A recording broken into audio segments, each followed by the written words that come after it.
Pas tout à fait l'image qu'on se fait d'un gisement de fossiles. Il est bien caché.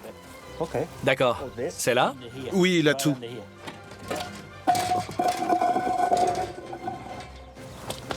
Waouh! Oui, Eh ben, c'est très profond.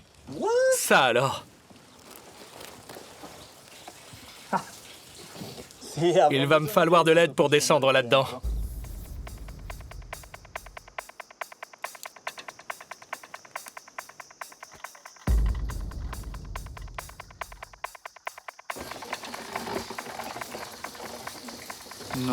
Ce n'est pas comme ça que je chasse les dinosaures d'habitude.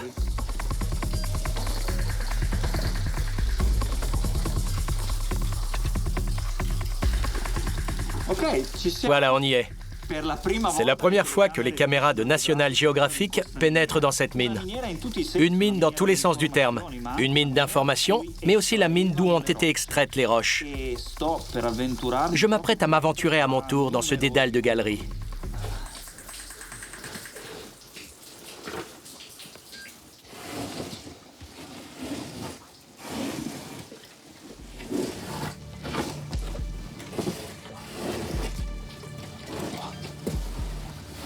Ben, c'est ce que je disais.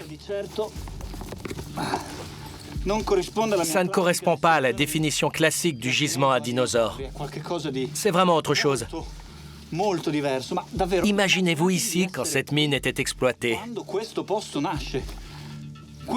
À 15 mètres au-dessus de nos têtes, il y a la ferme d'origine construite, selon le propriétaire, vers la fin des années 1400.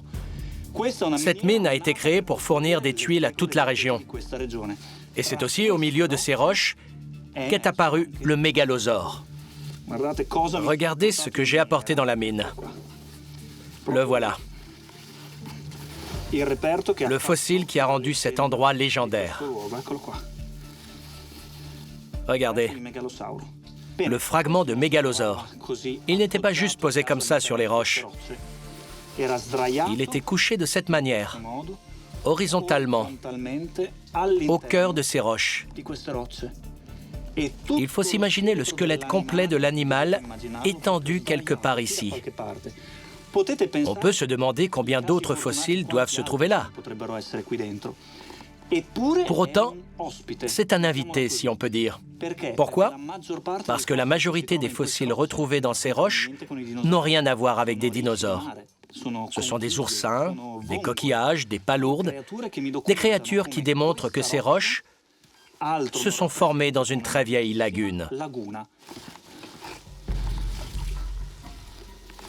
Il y a encore tant de galeries à explorer. Mais on est là depuis un moment. Il vaudrait mieux remonter. Attendez, la sortie, c'est à gauche ou à droite?